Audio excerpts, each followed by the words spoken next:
എല്ലാവർക്കും വന്ദനം. യേശു ക്രിസ്തു ഇന്നലെ ഇന്നും എന്നേക്കും മാറ്റമില്ലാത്തവൻ. അതാണ് അനന്യൻ എന്ന വാക്കിൻ്റെ അർത്ഥം. മാറ്റമില്ല. യേശു ഇന്നലെ പ്രവർത്തിച്ചെങ്കിൽ ഇന്നും പ്രവർത്തിക്കും, നാളെയും പ്രവർത്തിക്കും. അവൻ അൽഫയും ഒമേഗയുമാണ്, ആരംഭവും അവസാനവുമാണ്.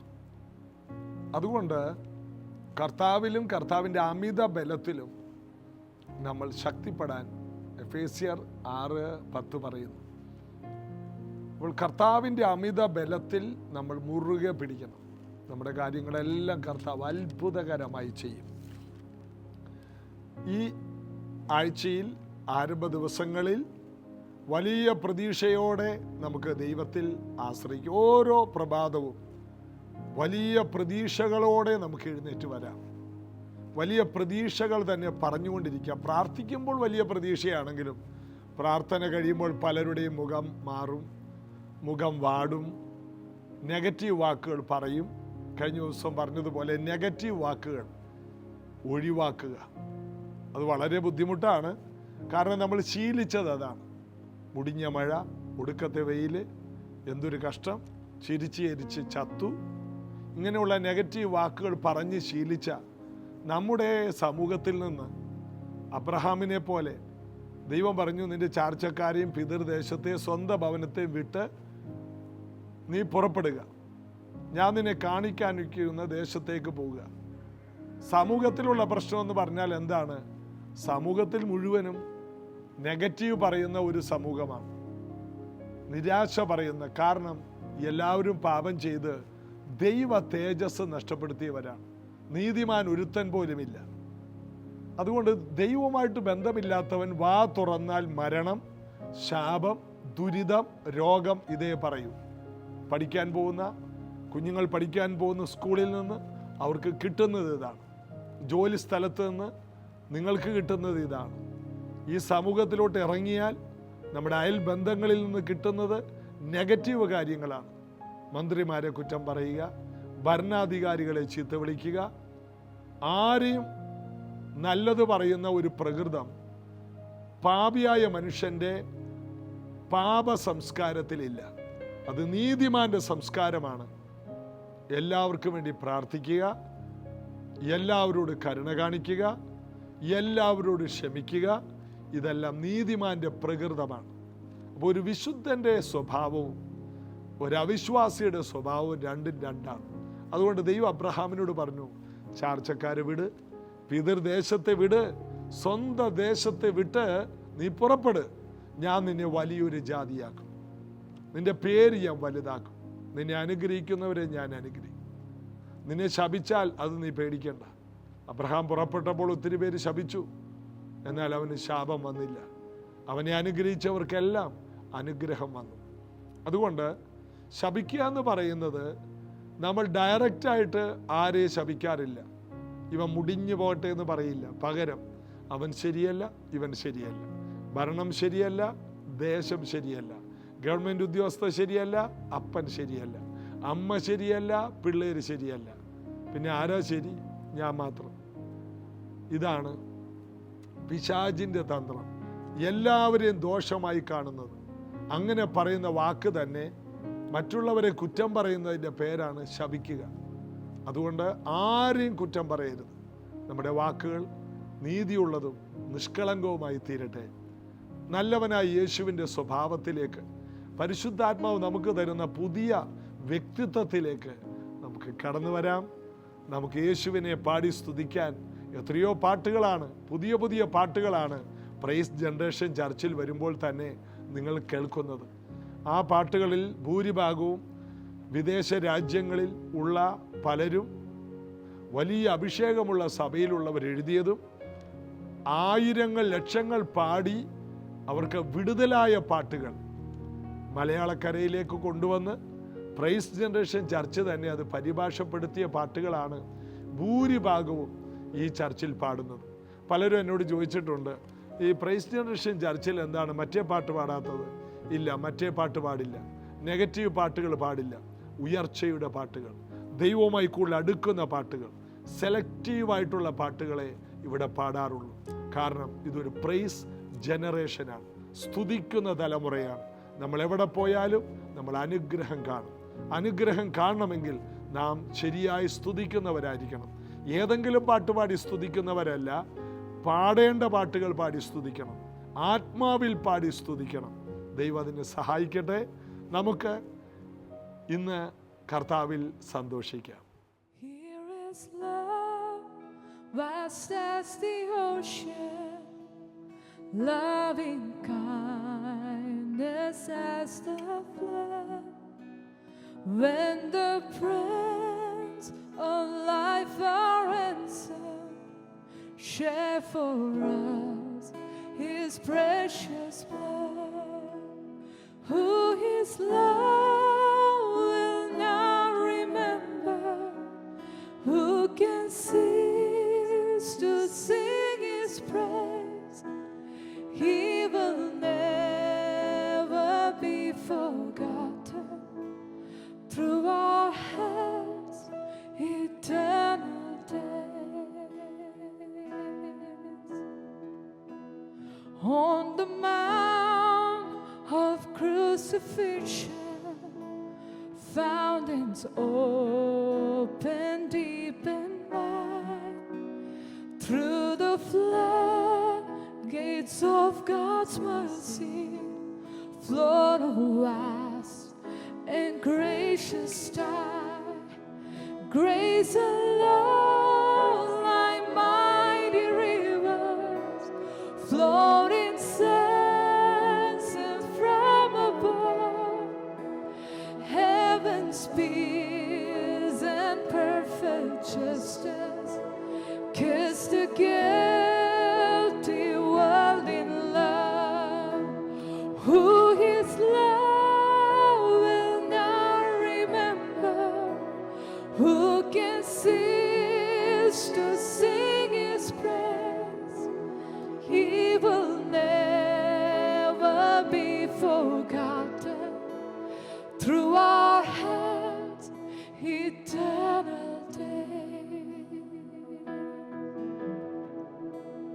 Lend me all Thy love accepting, love Thee ever all my days.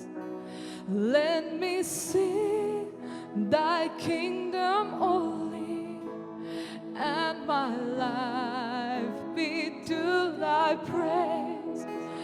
Thou alone shall be my glory. Nothing in this world I see. Thou hast cleansed and sanctified me. Thou Thyself hast sent me.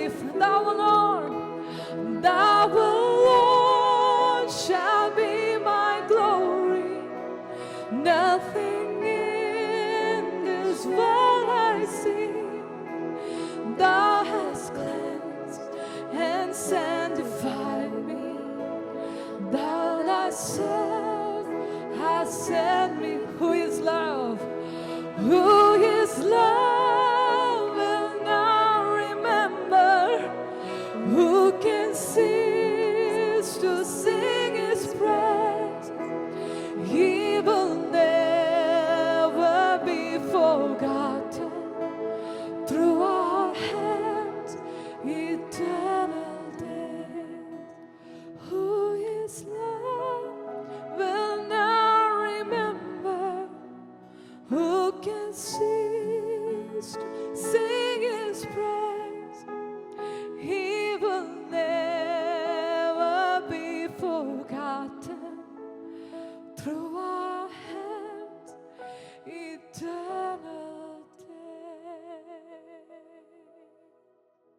കഴിഞ്ഞ ദിവസം നമ്മൾ വായിച്ച വാക്യം ഫിലിപ്പിയ ലേഖനം 1:12 സഹോദരന്മാരെ, എനിക്ക് ഭവിച്ചത് സുവിശേഷത്തിൻ്റെ അഭിവൃദ്ധിക്ക് കാരണമായി തീർന്നു എന്ന് നിങ്ങൾ അറിയുവാൻ ഞാൻ ഇച്ഛിക്കുന്നു. എനിക്ക് സംഭവിച്ചതെല്ലാം നന്മയായി, അതെൻ്റെ അഭിവൃദ്ധിക്ക് കാരണമായി. അതായത് ദൈവം തിരഞ്ഞെടുത്ത, ദൈവത്തിൻ്റെ വിളിയുള്ള, പരിശുദ്ധാത്മാവിൽ ജീവിക്കുന്ന, ദൈവത്തിന് വേണ്ടി മുന്നോട്ട് പോകുന്ന ഒരു വ്യക്തി ഏതു വഴിക്ക് തിരിഞ്ഞാലും അത് അഭിവൃദ്ധിയായി മാറും.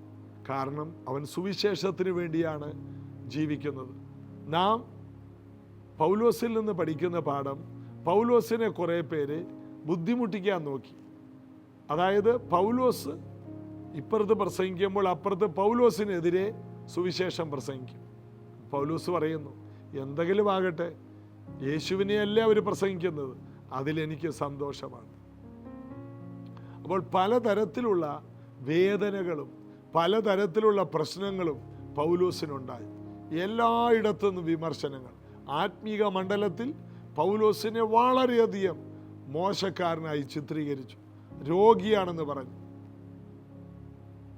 വചനവിരുദ്ധിയാണെന്ന് പറഞ്ഞു, മോശയുടെ പ്രമാണത്തെ മറിച്ചു കളഞ്ഞവനെന്ന് പറഞ്ഞു. എന്നാൽ പൗലോസ് അവിടെ ഒന്നും ചഞ്ചലപ്പെട്ടില്ല. അവൻ ആരെ സേവിക്കുന്നു എന്ന് അറിഞ്ഞ് മുന്നോട്ട് ഓടി. അതുകൊണ്ട് എന്ത് പറ്റി? അവൻ്റെ ജീവിതം അടിക്കടി ഉയർച്ചകളാണ്.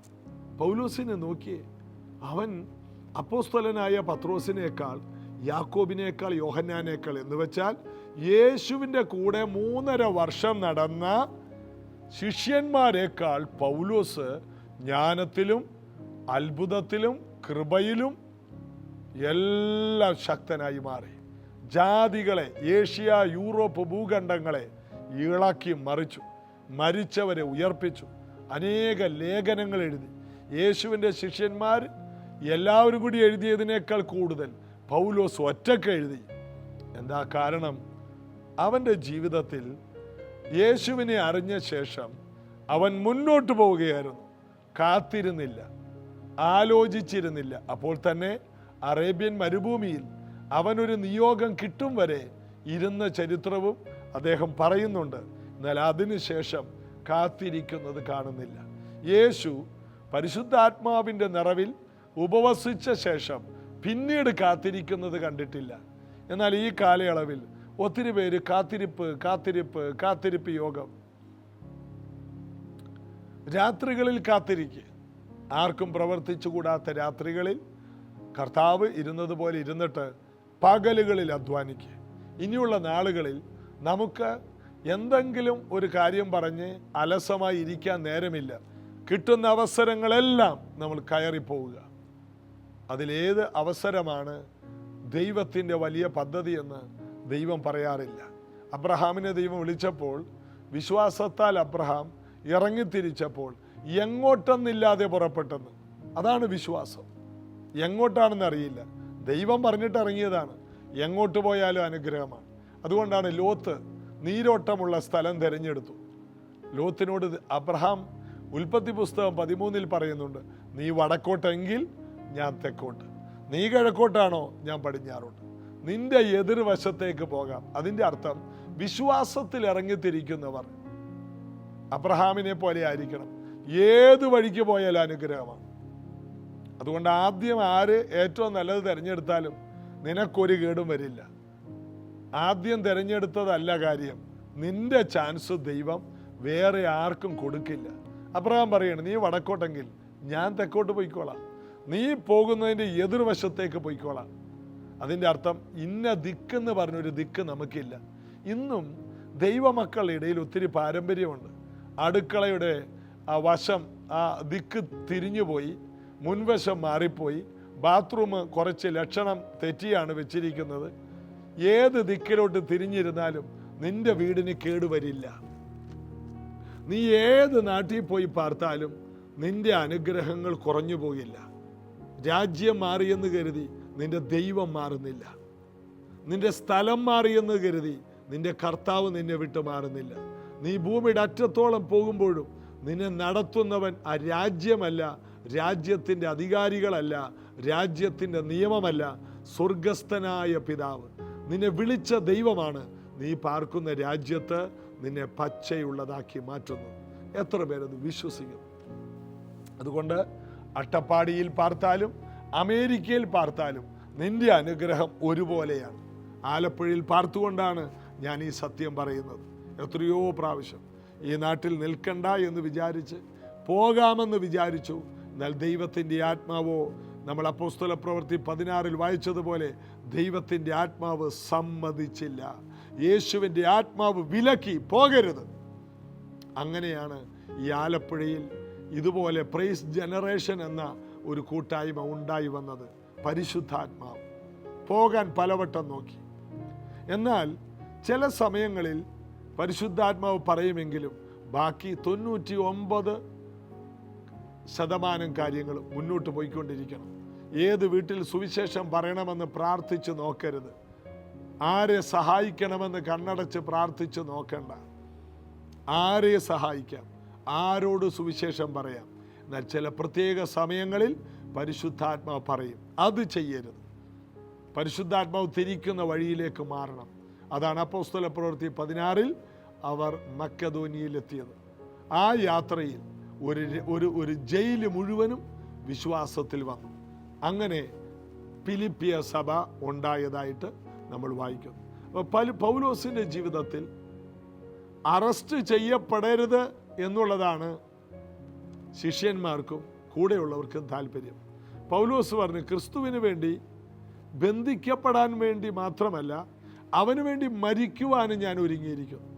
അങ്ങനെ അഗബോസിൻ്റെ പ്രവചനം, പോകരുതെന്നുള്ള പ്രവചനം വകവെക്കാതെ യെരുശലേമിൽ പോയി അന്ന് തന്നെ ദേവാലയത്തിൽ വെച്ച് പൗലോസിനെ അറസ്റ്റ് ചെയ്യുന്നു.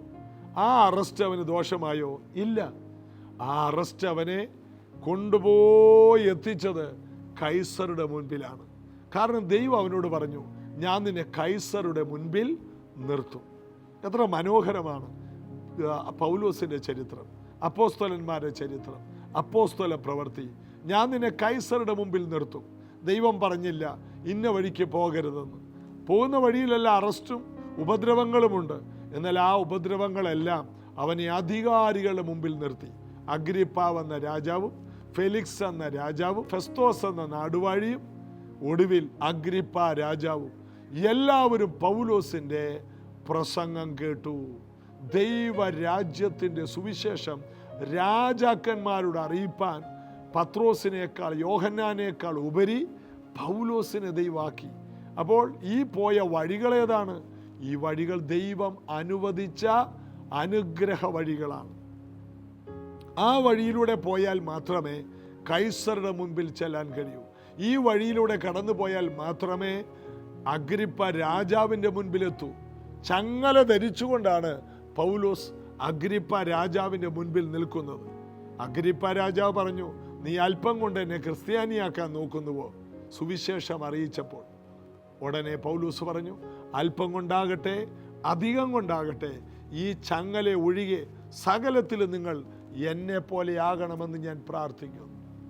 അങ്ങനെ പൗലോസ് കറതീർന്ന സുവിശേഷം അവരോട് പ്രസംഗിച്ചു. നീതിയുടെ പ്രസംഗം, നീതിയുടെ വചനം, രക്ഷയ്ക്ക് മതിയായ വചനം, എല്ലാവരും രക്ഷിക്കപ്പെടത്തക്ക രീതിയിൽ, എല്ലാവരും വിശ്വസിക്കത്തക്ക രീതിയിൽ, വിശ്വാസത്തിന് അനുസരണം വരത്തക്ക രീതിയിൽ പൗലോസ് രാവിലെ തൊട്ട് വൈകിട്ട് വരെ യാതൊരു തടസ്സവുമില്ലാതെ പ്രസംഗിച്ചു. അതിൻ്റെ അർത്ഥം നിങ്ങൾക്കറിയാവുന്നത് പറഞ്ഞ് തുടങ്ങുക. അത് നിങ്ങളെ അനുഗ്രഹങ്ങളിലേക്ക് കൊണ്ടുപോകും. ദൈവരാജ്യത്തിലേക്ക് വന്ന ഓരോരുത്തരും യേശു ക്രിസ്തുവിനെ കുറിച്ച് പറയുക. നമ്മെക്കുറിച്ചുള്ള ദൈവത്തിൻ്റെ തിരിഹിതം നാം യേശുവിനെ കുറിച്ച് പറയുക. നമ്മുടെ ആരാധന പുരുഷനായ യേശു നമ്മെ പാപത്തിൽ നിന്നും അടിമത്തത്തിൽ നിന്നും വിടുവിച്ചവനായ യേശു നല്ലവനെന്ന് ഒരു ഞായറാഴ്ച 3 പാട്ടുപാടി നിർത്താനുള്ളതല്ല ക്രിസ്തീയ ജീവിതം. യേശു നമ്മെ രക്ഷിച്ചത് 3 മണിക്കൂറത്തെ ഒരു ആരാധനയിൽ പങ്കെടുക്കാനല്ല. അപ്പോൾ അതിനെക്കുറിച്ച് ജോയ്സ് മേയർ എന്ന ദേവദാസി പറഞ്ഞത്, അതിനുവേണ്ടി മാത്രം വരുന്നവരുടെ ദൈവദാസന്മാരുടെ മുമ്പിൽ പ്രാർത്ഥിച്ച് തലമുടി കൊഴിഞ്ഞു പോവുകയും അവരുടെ ഇരിക്കുന്ന ഇരിപ്പിടം തേഞ്ഞു പോവുകയും ചെയ്യും. ഇതല്ലാതെ ഈ രക്ഷിക്കപ്പെട്ടവരെ കൊണ്ട് ദൈവരാജ്യത്തിൽ യാതൊരു ഗുണവുമില്ല. നാം മുന്നോട്ട് പോകുക, നമുക്കറിയാവുന്നത് പറയുക, അറിയാവുന്നത് പറയുക. മറ്റുള്ളവർ തെറ്റ് തിരുത്തി തരുമ്പോൾ അവരുടെ മുൻപിൽ വീണ്ടും തെറ്റ് തിരുത്തി വീണ്ടും അടുത്തത് പറയുക. അങ്ങനെ അല്പത്തിൽ വിശ്വസ്തന്മാർ അധികത്തിൽ വിചാരകന്മാരാകും. പൗലോസ് പോയ വഴികളെല്ലാം ദുർഘടം പിടിച്ച വഴികളായിരുന്നു. പൗലോസിൻ്റെ ചരിത്രത്തിൽ അവൻ ഒരു വലിയ കപ്പൽ യാത്രയിൽ അകപ്പെട്ടത് നമുക്കറിയാം. 27-ാം അധ്യായം അപ്പോസ്തല പ്രവൃത്തിയിൽ. ആ കപ്പൽ ഒരു സ്ഥലത്ത് പോയി ഇടിച്ചു. മാൾട്ട എന്ന ദ്വീപിലേക്ക് വന്ന് വീണു. അവരെല്ലാം നീന്തി കയറി. എന്നാൽ അവിടെ വെച്ച് മാൾട്ട ദ്വീപിൽ വെച്ച് പൗലോസിനെ ദൈവം മാനിക്കുന്നത് നമ്മൾ കാണുന്നുണ്ട്. ഒരു കപ്പൽ തകർന്നു, അടുത്ത കപ്പലിലേക്ക് കയറി. അതിനിടയിൽ ഒത്തിരി പേര് രക്ഷിക്കപ്പെട്ടു. ആയിരങ്ങൾ സൗഖ്യമായി. മാൾട്ട ദ്വീപിലുള്ള സകല രോഗികളെയും പൗലോസ് സൗഖ്യമാക്കി. സംഭവിച്ചതെല്ലാം ദൈവത്തിൻ്റെ വഴിയാണെന്നുള്ളതിൻ്റെ ഏറ്റവും വലിയ തെളിവതാണ്. അതായത് പൗലോസ് ഈ കപ്പലിൽ ഉള്ളതുകൊണ്ട് സംഭവിക്കുന്നതെല്ലാം ദൈവത്തിൻ്റെ പ്രോഗ്രാമായി മാറി. പൗലോസ് ആ കപ്പലിൽ ഇല്ലെങ്കിൽ 275 പേരും മരിച്ചു പോകുമായിരുന്നു. എന്നാൽ ദൈവത്തെ വിളിക്കുന്ന ഒരുവൻ ആ കപ്പലിൽ ഉള്ളതുകൊണ്ട് ആ കപ്പലിൽ ആർക്കും നശിക്കാൻ കഴിയില്ല. ഇതാണ് രക്ഷിക്കപ്പെട്ട ദൈവത്തിൻ്റെ വിളിയുള്ളവൻ ഒരു വീട്ടിലുണ്ടെങ്കിൽ ആ കുടുംബം നശിച്ചു പോകില്ല. ഒരു വ്യക്തി ഒരു ദേശത്തുണ്ടെങ്കിൽ, അബ്രഹാം ചോദിച്ചു, ഒരു നീതിമാനുണ്ടെങ്കിൽ, 10 നീതിമാനുണ്ടെങ്കിൽ ആ ദേശത്തെ നശിപ്പിക്കുമോ? കർത്താവ് പറഞ്ഞു ഇല്ല. അവിടെ ഒരു നീതിമാനേ ഉണ്ടായിരുന്നുള്ളൂ. എന്നാൽ ആ ഒരൊറ്റ നീതിമാനായ ലോത്ത് മറ്റൊരു നീതിമാനായ അബ്രഹാമിൻ്റെ പ്രാർത്ഥന നിമിത്തം വിടുവിക്കപ്പെട്ട ചരിത്രമാണ് ഉൽപ്പത്തി പുസ്തകം 14-ാം അധ്യായത്തിൽ നമ്മൾ കാണുന്നത്. അതായത് ദൈവത്തിന് വേണ്ടി ആര് നിൽക്കുന്നുവോ അവൻ്റെ വഴികളെയെല്ലാം ദൈവം ദൃഢപ്പെടുത്തി ശക്തീകരിക്കുന്ന ദൈവമാണ്. നമുക്ക് വിശ്വസിക്കാം, നമുക്ക് ദൈവം അവസരങ്ങൾ തരും. എങ്ങനെയാണ് അവസരങ്ങൾ ഉണ്ടാകുന്നത്? മുന്നോട്ട് പോയിക്കൊണ്ടേയിരിക്കുക, ഇടതടവില്ലാതെ സുവിശേഷം അറിയിക്കുക. ആര് രക്ഷിക്കപ്പെട്ടില്ലെങ്കിലും കേട്ടാലും കേൾക്കാഞ്ഞാലും അവരോട് പറഞ്ഞുകൊണ്ടിരിക്കുക, അവർക്ക് വേണ്ടി പ്രാർത്ഥിക്കുക. പ്രാർത്ഥനയിൽ മടുപ്പ് വരും, അപ്പോൾ എന്ത് ചെയ്യണം? മടുക്കാതെ പ്രാർത്ഥിക്കണം. പ്രാർത്ഥനയിൽ മടുത്തു പോകാതിരിക്കാൻ ഒറ്റ മാർഗമേ ഉള്ളൂ. പ്രാർത്ഥനയിൽ മടുപ്പ് വരുമ്പോൾ മടുപ്പ് മാറാൻ പ്രാർത്ഥിക്കുക എന്ന് ഒരിക്കൽ ഒരു ദൈവദാസൻ പറഞ്ഞതുപോലെ, മടുപ്പ് വരുമ്പോൾ മടുപ്പ് മാറാൻ പ്രാർത്ഥിക്കുക. സുവിശേഷ വേലയിൽ മടുപ്പ് വരുമ്പോൾ വീണ്ടും സുവിശേഷം പറയാൻ ശ്രമിക്കുക. മടുപ്പില്ലാതെ കർത്താവിനെ കുറിച്ച് പറയുക. അതായിരുന്നു പൗലോസിൻ്റെ വിജയരഹസ്യം. അങ്ങനെ ചെയ്യാൻ തുടങ്ങുമ്പോൾ കൃപകൾ ജ്വലിക്കാൻ തുടങ്ങും, നന്മകൾ ഉണ്ടാകാൻ തുടങ്ങും, വീടിൻ്റെ സ്ഥിതി മാറും. ഫിലിപ്പോസ് ശമരിയ പട്ടണത്തിൽ ചെന്ന് ക്രിസ്തുവിനെ പ്രസംഗിച്ചു. പട്ടണം വലിയ സന്തോഷത്തിലായി. അപ്പോസ്തല പ്രവൃത്തി 8:8. വലിയ സന്തോഷം അവിടെ ഉണ്ടായി, വലിയ ആഘോഷങ്ങൾ അവിടെ ഉണ്ടായി. അതിൻ്റെ അർത്ഥം എന്താണ്? പോകുന്നിടത്തെല്ലാം പ്രസംഗം. പ്രതികൂലത്തിൻ്റെ നടുവിൽ ഭാര്യയും മക്കളെ ഇട്ടേച്ചാണ് ഫിലിപ്പോസ് ഓടുന്നത്. യെരുശലേമിലെ സഭയിൽ ഭയങ്കര ഉപദ്രവമാണ്, ദേശം വിട്ടോടി. എന്നാൽ പോകുന്നിടത്തെല്ലാം വലിയ വിടുതൽ നടക്കുന്നു. അതിൻ്റെ അർത്ഥം ചിലതൊക്കെ സംഭവിക്കുന്നത് മറ്റു ചിലർക്ക് ഗുണമുണ്ടാകാനാണ്. ദൈവം അറിയാതെ ഒരു മുടി പോലും കൊഴിയുന്നില്ല. പൗലോസ് കപ്പലിൽ വെച്ച് പറയുന്നുണ്ട്, നിങ്ങളിൽ ആരുടെയും മുടി പോലും കേടുവരില്ല. കാരണം എൻ്റെ ഉടയവനും ഞാൻ സേവിക്കുന്നവനുമായ ദൈവത്തിൻ്റെ ദൂതൻ എന്നോട് പറഞ്ഞു, പൗലോസേ, നിന്റെ കൂടെയുള്ളവരെയൊക്കെ നിനക്ക് ദാനം ചെയ്തിരിക്കുന്നു. അതാണ് കർത്താവ്. കർത്താവിന് വേണ്ടി ആര് നിൽക്കുന്നു അവരുടെ കയ്യിലേക്ക് എല്ലാം ദൈവം ഭരമേൽപ്പിക്കും.